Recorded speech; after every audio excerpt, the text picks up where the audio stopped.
Does Israel tell itself the right stories? Today we talk about Passover, economics, the military, the law, and the fundamental narrative of Jewish-Israeli existence.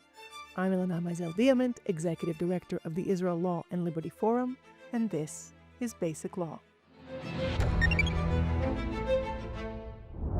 Every religion, every country, every nation has its own stories that shape it. And with Passover coming up this week, Jews are entering a period of foundationally formative stories about who we are and what our relationship is to God.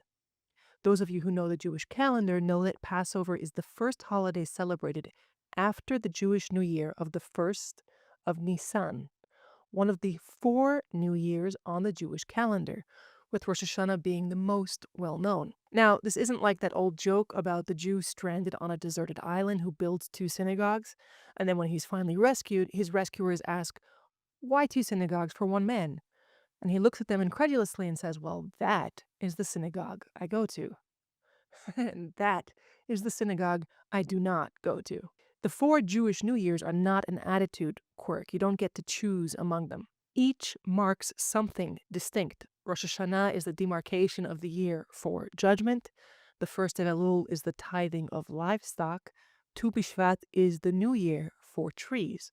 The 1st of Nisan, which is the month in which Passover occurs, is the time from which we count the reign of kings and our festivals. So Passover is, in the most precise religious sense, the first holiday of the Jewish year.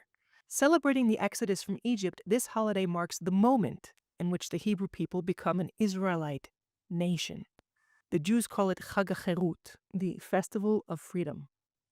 On Passover, we're instructed to inhabit the journey to liberty, to feel the cruelty of the enslavers, to watch the 10 plagues play out before our eyes, to embrace the greatness of the miracle of redemption.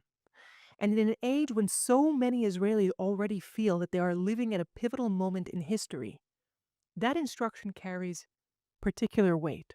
The institutionalization of memory as an essential element of national survival is something unique to Jewish civilization. Moses instructs the Israelites how to tell the story of redemption to their children before they even leave Egypt.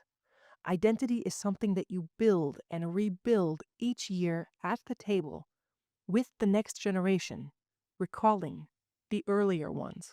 Now, this theme of memory as essential to well-lived life runs throughout the Jewish calendar. For those who observe Shabbat, the commandment is doubled and deliberate. In Exodus, Zachor, remember the Sabbath, recall the covenant, know who you are. And in Deuteronomy, Shamor, guard it, act on it, live by it.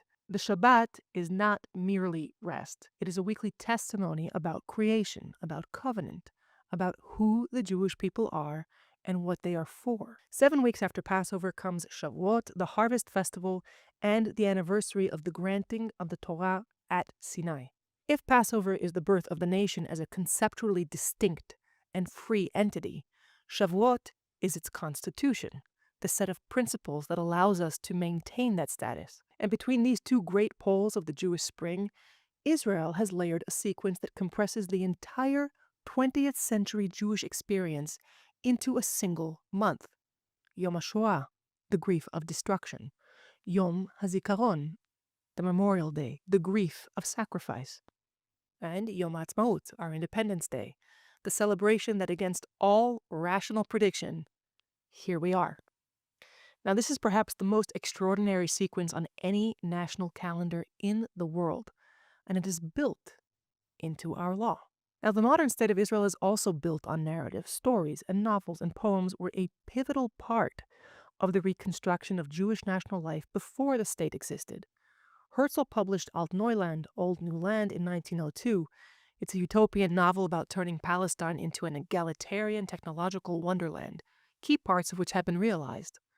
And from here comes one of the best-known mottos for Zionists, Im tirtzu en zo agada. If you will it, it is no dream. Revisionist Zionist leader Zev Jabotinsky, also a journalist, a poet, an orator, and a novelist, translated Nachman Bialik's poem In the City of Slaughter, written after the Kishinev pogrom. Jabotinsky credited it with giving birth to the Jewish self-defense movements that preceded the state. Now, these are just two examples where the story of who we are and what we were to become precedes the reality. It's not just the biblical stories that have kept us as a nation and restored us as a sovereign. We have added texture to our ancient myth. Together, they are the key to our future. And that brings me to my central point. You see, in several areas of Israeli public life, the stories and the conduct have sort of come apart. We're not here to allocate blame, that's counterproductive, but we do need to bring behavior, policy, and institutional life back into alignment with the stories that we say we believe about ourselves. Take the economy. Israel's innovation story is genuinely amazing. High tech now constitutes roughly 18% of Israel's GDP and nearly half of all Israeli exports. Waze, ICQ, Checkpoint, Mobileye, Iron Dome, AI, more NASDAQ listed companies than any country outside the United States, Canada, and China. About 11% of the workforce generating 25% of all income taxes. Now, this is a real miracle, and it deserves every word of credit it receives. But the Startup Nation story covers roughly 10% of Israeli workers, and for the rest, the picture is different. Israel is increasingly described as a dual economy, a globally competitive export sector coexisting with extensive areas of low productivity. Overregulation and bureaucratic stagnation are leading to serious decay in other branches of the economy. The story of a state founded on ingenuity and self-reliance sits awkwardly alongside protected monopolies, regulatory choke points, and a construction sector that generates housing crises year after year. We know the story. We know our incredible capabilities. The challenge is to redirect them to align our reality with the image of ourselves that we hold so dear. Next, the security conception, koncepcja. The word means something between a doctrine, a worldview, and a comfortable illusion. Under the slogan, "A small and smart army," Israel decreased the size of its ground forces, reduced ammunition stockpiles, and increased its reliance on technology and intelligence at the expense of maintaining powerful, well-trained troops. Israel had told itself it was no longer a frontline state, but a tech-savvy Mediterranean society that had transcended the old existential questions. Military intelligence remained committed to the Hamas's deter doctrine until 6:30 on the morning of October 7th. Now, that story has been rewriting itself for several years and has yet to conclude. But the fight over the Commission of Inquiry, for instance, which we've discussed before on this show, is literally a fight over story rights. Which version gets seared into national memory? Which gets quietly buried?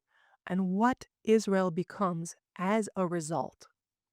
We cannot evade the responsibility of generating that narrative in a meaningful and honest way. And lastly, just for a minute, let's talk about law. Because for a country without a constitution, Israel has generated a remarkable body of doctrine, controversy, and institutional conflict. The phrase rule of law has been weaponized in ways that have corroded what it was meant to protect. Courts have used it to justify expansions of judicial power that were never legislated. Politicians have used the backlash to justify a lack of accountability in legislation. We are a country that prides itself on rule of law, but we can't seem to decide who's ruling and what the law actually is in too many matters. This is misalignment, and it's not who we are. We are a people who face challenges and subsume personal preferences to the public good. Now, one could challenge my framing here because perhaps the problem isn't alignment to a story, but agreement on what the story even is. Are Jewish and democratic values compatible or conflicting? Do we need powerful courts to protect norms absent a constitution, or do we rely on representative democracy? Yes, constitution, no constitution. These are real questions, and I don't dismiss them. In fact, my career is dedicated to fostering debate about them. But for now, I prefer to leave those fights for another episode. And I'm confident that if we conduct these arguments in good faith and in an intellectually honest manner, we will arrive at a healthy consensus or at least a way forward. What matters today is this: we are a people with a very long history of wrestling with law, divine, rabbinic, communal, and a very short history of building a civil state. So we're early in that project, not late. The messiness is a sign of how much work remains, and the alignment is our challenge. But before I close, one piece of evidence is really worth holding close. You see, in the wake of October 7th, the Jewish People Policy Institute found that among those under 25, the soldiers' generation, 1 in 3 reports observing more tradition than before. A third of young Jews in Israel say they are praying more. Something has moved through Israeli society that wasn't put there by government policy or rabbinic decree. And it isn't even only that. You see, Israel ranked 8th in the 2025 World Happiness Report in the middle of a 2.5-year multi-front war. The researchers note that the ranking reflects deeper structural layers of societal health rather than the turmoil of the moment, which is precisely the point. Israel also has the highest fertility rate in the developed world, 2.9 children per woman, nearly double the OECD average. When a society in crisis still chooses to have children at that rate, it is expressing confidence in the future. And what all of this tells us is that the foundational story of Israel is strong. Israelis under pressure reach for Jewish identity, for prayer, for the language of covenant and memory, and they reach for each other and the next generation. The soul of this nation is not the problem. The question is just whether and how we're building the institutions that are worthy of it. And that is the work of alignment, not to just any story, but the best ones that we have. Stories about who we are at our finest and the full potential of what we can be. We have the obligation to embrace those narratives and to take actions that correspond to them in how we govern, how we build, how we argue, and how we treat one another. And especially now, at this moment on both the Jewish and Israeli calendars, with all the commemoration and the celebration that awaits us this month, we can remember that and remember to take it seriously. That challenge of how to cultivate both the people and the ideas needed to drive this country towards security, prosperity, and cohesion is a defining one for the Israel Law and Liberty Forum and the Cherut Center in which we sit. More broadly, it's the challenge for our generation, whose work building this country will be no less important than the missions that they have carried out in uniform.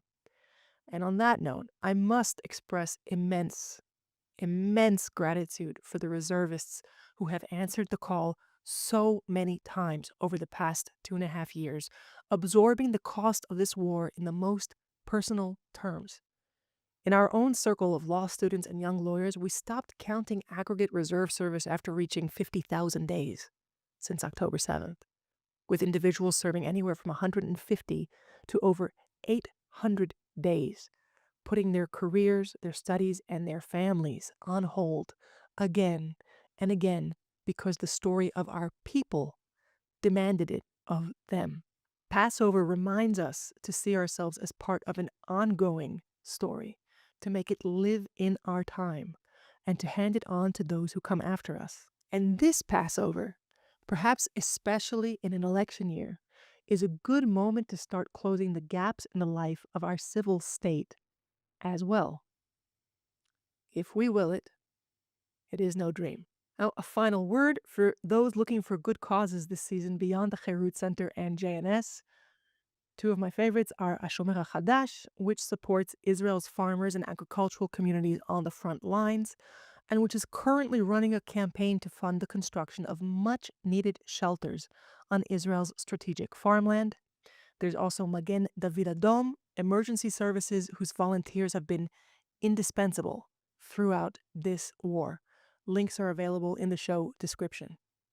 And finally, to those who celebrate, Chag Pesach Kasher V'Sameach and Chag Cherut Sameach.